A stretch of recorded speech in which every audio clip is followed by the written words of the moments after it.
What's up mga kayubabs? Panibagong vlog, panibagong video na naman tayo. So, welcome back to my YouTube channel. At ang vlog na ito ay Scimath 2019 guys. Ito lang yung title, Scimath.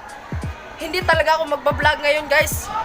Pina-vlog ako ni Sir Tan. At nagbablog na lang ako dahil siya ang na papayag na mag-vlog ako dito. At 4th day of namin intrams, at bukas birthday ko September 27 guys. At hindi ako nakapag-intro sa bahay dahil hindi talaga ako mag-vlog ngayon, kaya biglaang vlog na lang ito. Kaya dito ako nag-intro sa backstage at ipapakita ko sa inyo yung clip ng grade 7 kanina guys. Yung nandun na sila sa loob, kaya ipapakita ko sa inyo yung clip guys. Ito yung intro ko, ipapakita ko sa inyo yung clip. Ito yung clip guys, in 3, 2, 1. Students of the outermost layer or the last layer, please one step backward. Okay. Also on the second layer, on the mid layer, one step backward. Okay, good. Please squat or the Indian sit position. Make spaces for each other. Just move backward and forward. Move forward here. Move forward.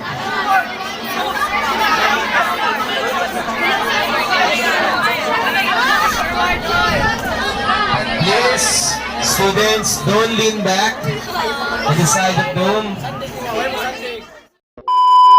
Gases, good. The natural gases in our atmosphere. Clear, here we go. Please, that's now, the atmosphere is the one sustaining the essential heat and these natural gases. And that is one of the main factors why planet Earth sustain life. But, if we don't have atmosphere, what will happen? Yes, exactly, we will die because the ultraviolet lights will heat us, and that is the radiation. And there's no trapped heat inside of the planet Earth, and our surroundings will cover the ice and snow. And we will go back to ice and sheeran. And it's hard for us to live with that kind of environment because we will, it will give us an intense freezing temperature. So that is the importance of the atmosphere. Now, let's begin to discuss what are the things that affects our atmosphere.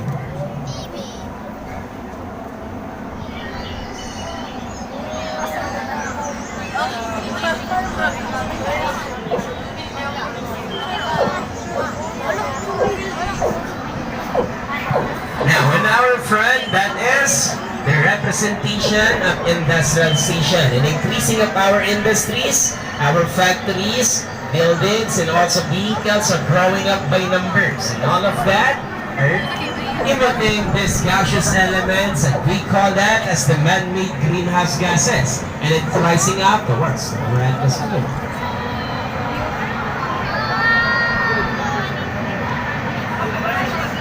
Now, even our farming industries are contributing gaseous elements. How? Because based on studies and research on the manures of our cows, there is a large amount of methane gases. These gases are also rising up towards our atmosphere. So whether it's a rural place or an urban place, it is contributing man-made greenhouse gases. Now, take a look at the front. That is the one way of deforestation. We call that the cutting down trees. Now, we cut trees to build infrastructures, but it will become bad to our environment if there's no balance. If we cut trees and there's no planting trees, that is bad for our environment.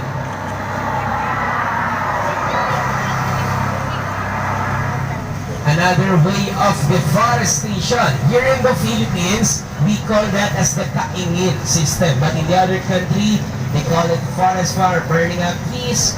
But it's bad for our atmosphere because creating intense smoke. What is the trending issues related on that? The Amazon rainforest. Now, one of the major contributors of carbon footprints are the vehicles that consuming fuel. Boys, what is the element, the CO2? Yes, carbon dioxide, and there are some sulfuric oxide. So imagine that every day we emit these kinds of gases that rising up towards our atmosphere.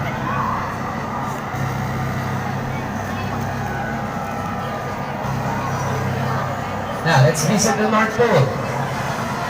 Girls, what did you notice in the ice deposits? Yes, it's melting. Why? Sobrang heat. Okay, because of the intense heat. Now, there is an intense heat because our atmosphere is bombarded with the man-made greenhouse gases. So the heat came from the sun and the heat came from on our planet is trapped inside of the atmosphere because these man-made greenhouse gases are blocking up those spots in our atmosphere so the excess heat cannot escape, and we call that as the greenhouse effect. Now, in our present time, the melting of ice deposits in North Pole continues to melt and it's speeding up. And let us know what is the reason why this ice deposits continues to melt and speeding up. So that is an ice block. And these are the dust particles carried by air and came from our factories and machineries. It will absorb more heat and more light, so it will speed up the melting of ice. Now, when an ice melts, what will be formed? Good, water. So meaning, if the ice deposits continues to melt, our sea level will increase. All the islands and archipelago countries will be flooded by salt waters.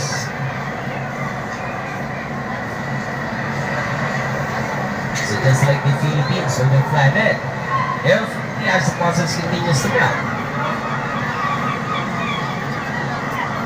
And our scientist says that if that kind of phenomenon happens, there's no way to go back to those places that being flooded by salt waters just like that island.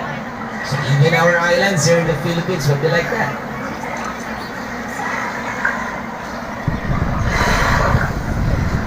Now, even the communities that near to the seashore will be flooded by salt water, such as like beach and resort, even our terminal ports. Now, the first thing to do if that happens, they need evacuation. The second, they need to build a seawall. That seawall will help them and protect them in increasing of salt waters. But scientists says that that is a temporary solution. Now, let's discuss what are the glaciers. Glaciers are ice deposits at the top of the mountains. And that is one of the most important kind of ice deposits. This is the Kilimanjaro mountain located in East Africa. In our present time, these glaciers are now endangered. Why? Because before, it just was like that. It has a huge ice deposits. But in our present time, it's almost a half because it's melting. Now, what is the importance of that? The importance of the glaciers, it creates fresh waters. Fresh waters are the needed waters in daily basis. So the countries like East Africa, Austria, and there are some more 15 countries will be affected if their glaciers continues to melt. Meaning, if there's no glaciers, there's no fresh water for them. Here in the Philippines, do we have glaciers? Sadly, we don't have.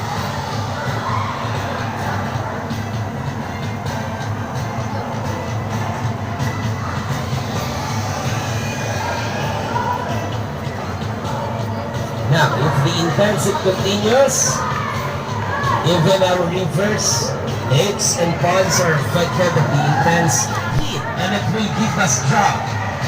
And if there's no water... Yun guys, nakita nyo no? Nun, yung nandun sa loob. So, maganda. Hindi sila nakakapasok dun.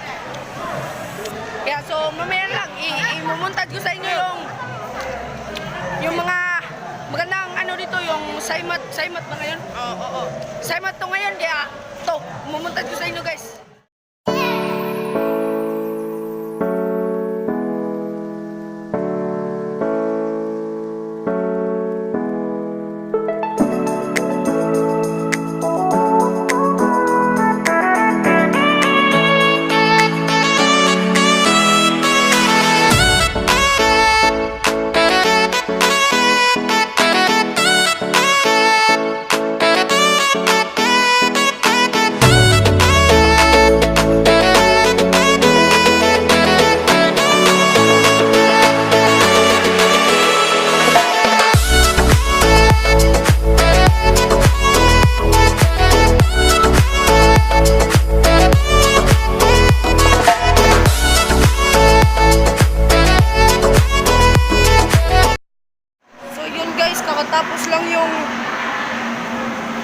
7 dito guys. Kakatapos lang yung grade 7. Kaya ang susunod ay grade 8 naman guys. So, bibidyoan natin yung mga grade 8 mga kayubabs. Bibidyoan natin sila sa pagpasok nila. Hindi ko alam kung anong section ito guys.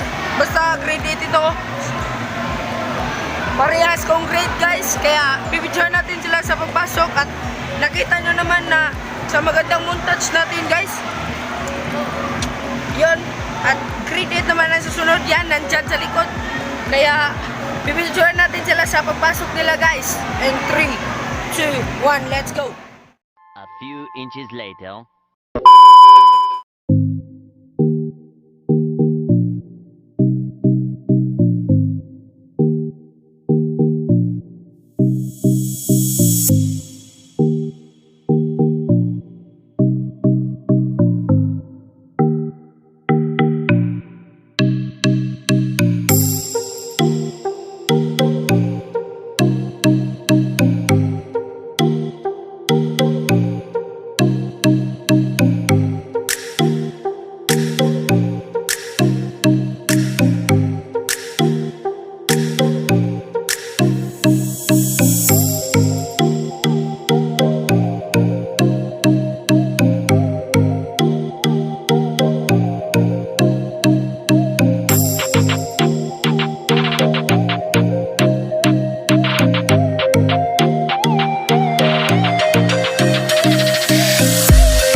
Guys, kakatapos lang yung grade 7 at grade 8, no? Hindi ko na videoan sa sulod ng ano, hindi ko alam kung ano ang pangalan nun, basta kasi parehas lang yun.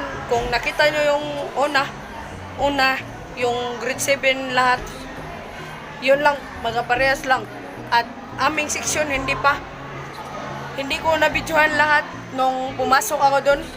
Kaya uulitin ko, bibidyoin ko lahat mamaya kapag aming section na guys. At kakatapos lang yung grade 7 at grade 8 na Agustin at ano yun, Olik, Our Lady of Immaculate Conception guys. Section ko yan nung grade 7 pa ako at grade 8 ako ngayon.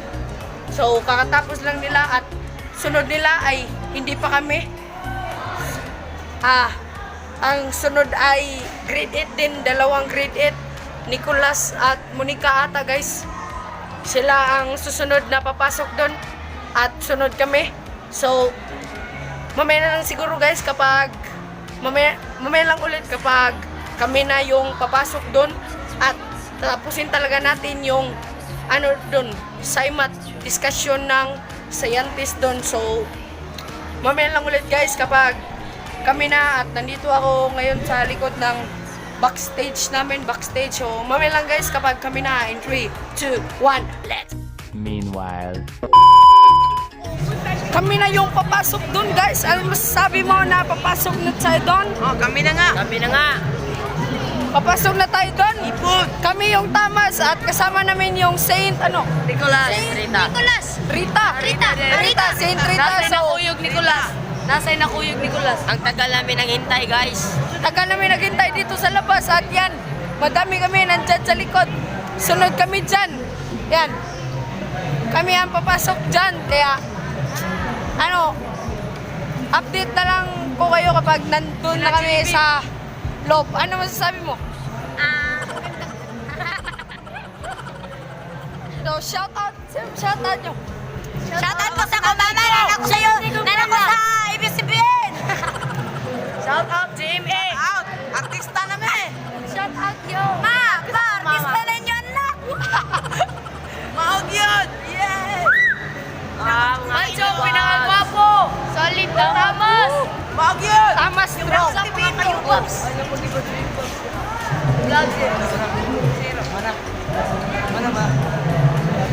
Tawa mo yan.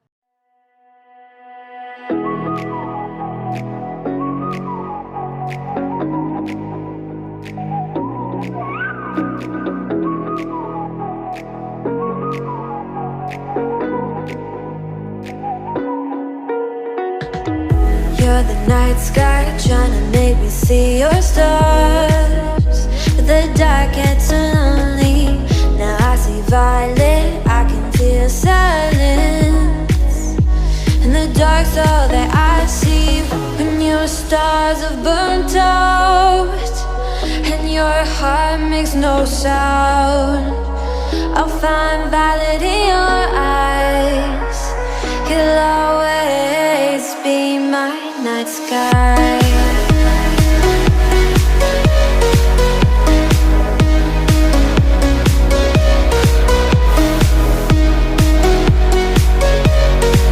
You'll always be my night sky.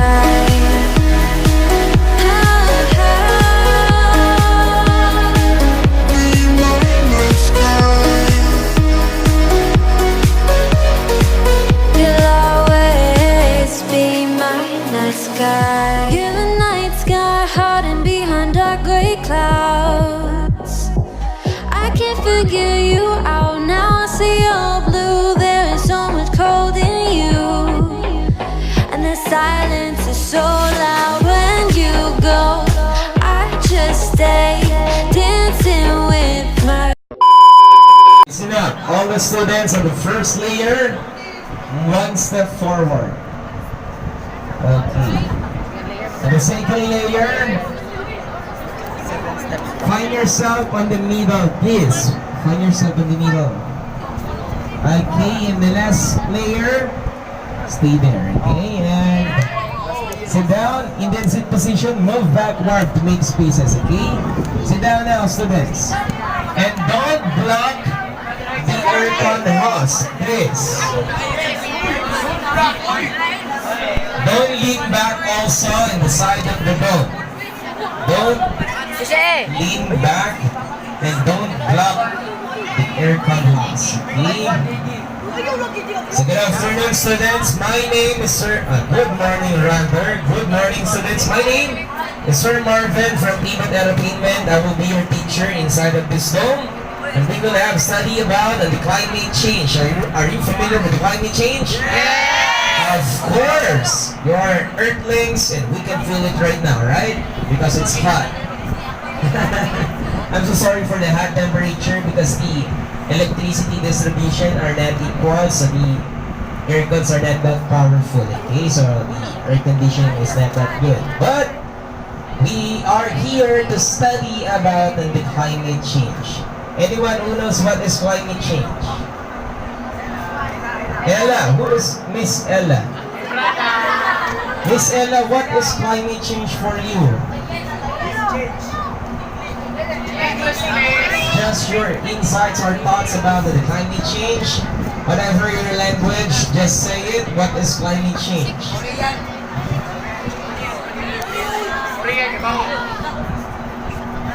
Who can help Miss Ella? Diane. Miss Diane? Miss Diane! What is climate change for you? Okay, we'll study. We will study. But the climate change, these are the changes in our environment that can actually affect our lives if these changes continues. And we have these changes because of the intense heat. Okay, so without further ado, face the front. Face the front. Tingin sa harap, then look up. Let's start. First, let's discuss what is the importance of the atmosphere here in planet Earth.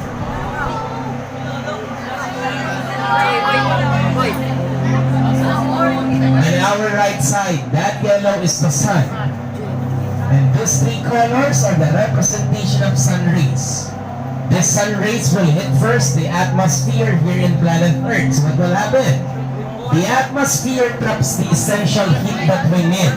and it blocks the ultraviolet lights that harmful for us. Now, students, these are elements, and we call that as the greenhouse gases, natural gases in our atmosphere. Okay, later on I will discuss what is greenhouse effect. Okay, now, meaning the atmosphere is the one who's sustaining the heat came from the sun towards here, the planet Earth, and that is one of the factors why planet Earth sustain life, because we have a balanced atmosphere. It's not too thin, it's not too thick. Now, if we don't have the atmosphere, of course we will die, because the sun rays will be reflected back to the space. And the result of that, our surroundings will cover the ice and snow. And we will go back to Ice Age era, and it's hard for us to live with that kind of environment because it will give us an intense freezing temperature.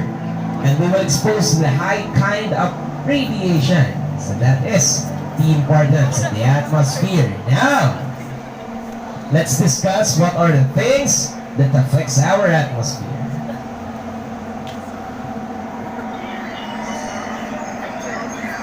Mali pa kaniya, videoan. Dagan ka na building. On our front, that is the representation of industrial station and increasing of industries, our factories, buildings, and also vehicles are growing up by numbers. And all of that are contributing this man-made greenhouse gases that rising up towards our atmosphere, also known as the pollution.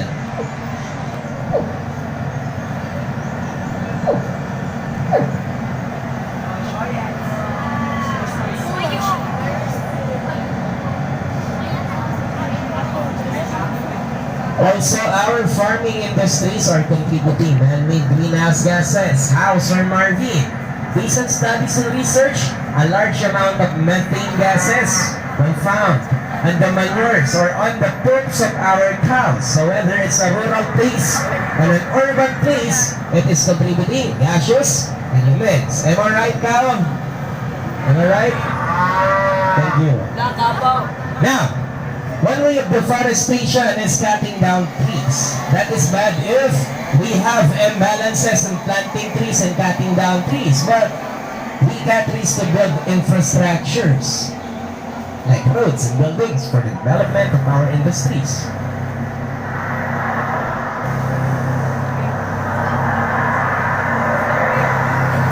Another way of deforestation, we call this as the cutting-in system. Here in the Philippines. In the other country, they call it forest fire, wildfire, or what other kind of fire, but they are burning of trees.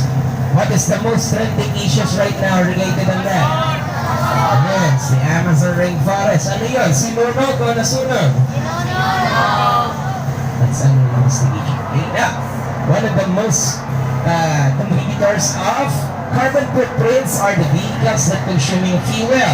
Now, Kuya, what is that element, the CO2? Carbon dioxide. Carbon dioxide. Mas Kuya, bibigyan ko siya nakasagot. Okay? Now, there are some sulfuric oxide. Now, imagine that.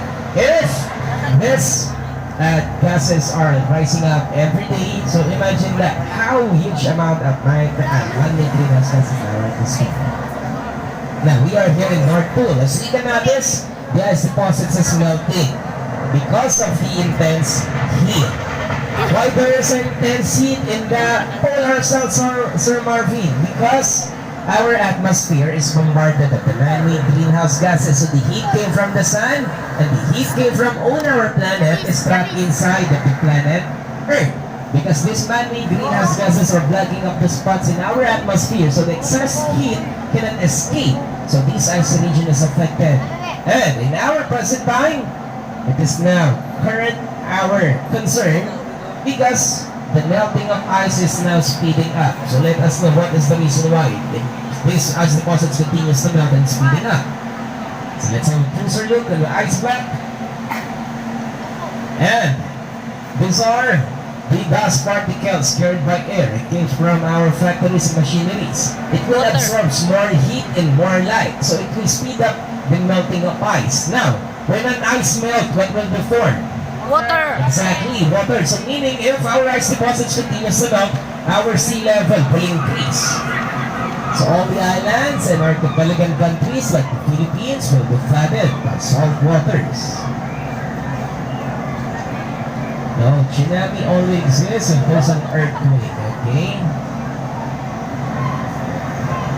Now, also our scientists says that if this kind of phenomena happens, there's no way to go back to those places that being flooded by salt waters, just like that island. So, also our islands here in the Philippines will be like that. And also our country, rather, will be like that. Because we are consist of archipelagos. So it will be like that. And even the communities that near to the seashore will be flooded. These are the beaches and resort. If the sea level increases, they will be affected. The first thing to do, they need evacuation. The second thing to do, they need to build a seawall. That seawall will help them and protect them in increasing of salt waters. But scientists says that is a temporary solution, these seawalls. Now, let's discuss the glaciers. Glaciers are the most important kind of ice deposits in the top of the mountains. This is the Kilimanjaro Glacier located in East Africa. In our present time, the ice deposits on the top of that mountain is now endangered. Why? Because before it holds a huge deposits of ice, just like that. But in our present time, imagine that. It's almost a half because it's melting because of the intense heat. Sir Marvin, what is the importance of that? The importance of the glaciers for those countries such as like East Africa, Alaska, Austria, there are some more 15 countries because their glaciers are their main sources of fresh waters. Fresh waters are waters needed on a daily basis. So meaning, if the intense and continuous, the glaciers will run. And if there's no glaciers, those countries has no fresh waters.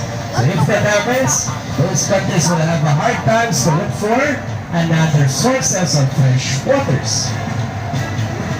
Here in the Philippines, do we have glaciers? Exactly, we don't have. Okay, we got only our fresh water in our dams.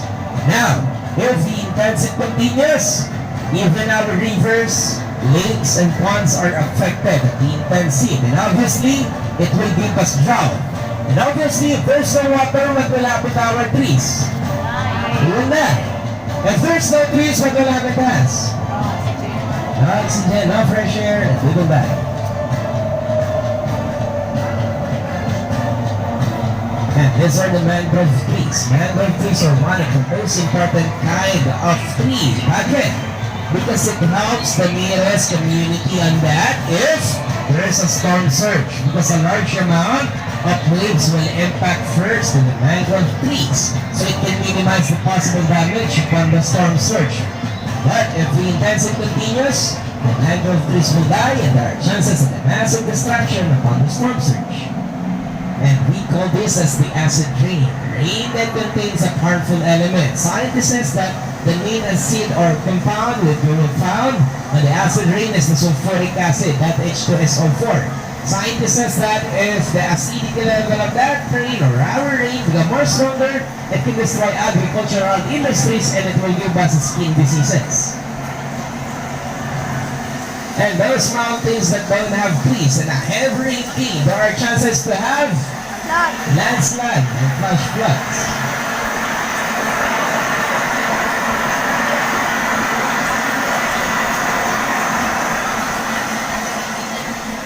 And the cycle will continue. Intense heat will rise up again. These mountains that don't have trees will dry and it will turn into a desert. And it's hard for us to live in a desert because there's no sources of enough water, good, and food. So imagine that. If we live in a desert, we don't have water and also food. Now, even our oceans are affected by these changes. Again, this is the carbon. Good. If the carbon dioxide fuses the water molecule or the H2O, it will create this compound. This is the carbonic acid. Now, the carbonic acid is the responsible compound to increase the acidity level of our oceans. All the sea creatures might be affected if the acidity level increases.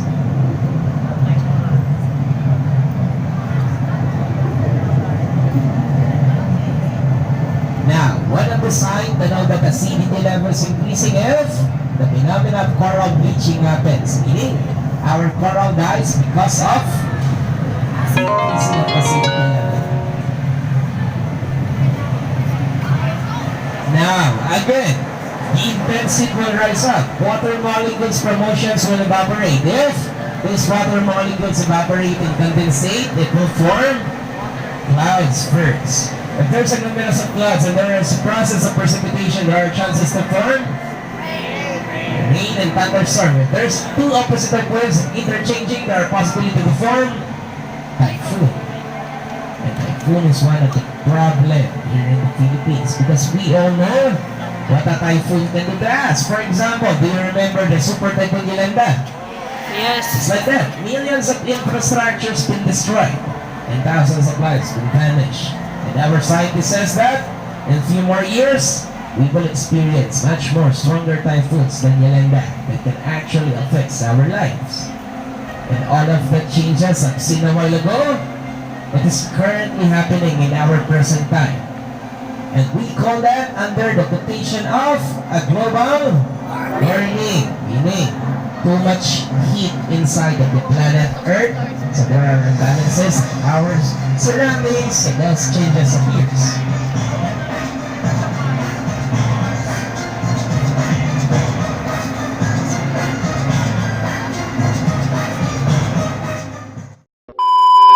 So yun guys, kakatapos lang namin at nandito na kami sa labas yan.